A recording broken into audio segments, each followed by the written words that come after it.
各位觀眾朋友，大家好，歡迎收看《狗狗講學會》。明珠我來教大家做料理了。你有沒有發現，如果明珠都可以做料理的話，大家一定都可以來挑戰看看。今天呢，我們要來做這道菜，算是一個功夫菜，因為呢，它難的地方在它的前置準備的工作。要來做這個就是老菜脯雞湯。接下來呢，我們就來認識一下這個老菜脯蓋湯叫乜嘅食材呢？叫咩嘅老菜脯哦，整件凍用哦。這個呢是要越放越久，越陳越香。另外一個就是也是我們要學到的新的詞，就是雞腿。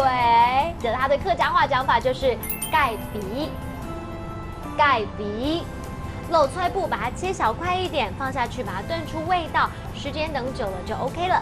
我看這個味道已經差不多 OK 出來了。接下來呢，我要把我的蓋鼻放到這個我們今天要學的新單字就是鍋子鑊鵝，要把蓋鼻放到鑊鵝裡面去嘍。等待的時間，教大家講一句客家話：用鍋子燉雞湯，方便又簡單。用鑊鵝燉蓋湯，裡片又簡單。用鑊鵝燉蓋湯。裡片又簡單，再等一下就 OK 了。其實這個老菜脯啊，就是我們的客家人的黑金。然後你放的量呢，就是可以看你喜歡比較濃一點，或是清淡一點味道，不用再加其他調味料咯。這個呢，雞腿的客家話講法呢，就是叫做蓋鼻。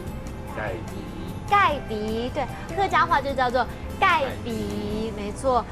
Hello， 各位朋友們，我們今天認識的這個老菜脯啊，真的是客家的黑金，非常珍貴、很寶貝的哦。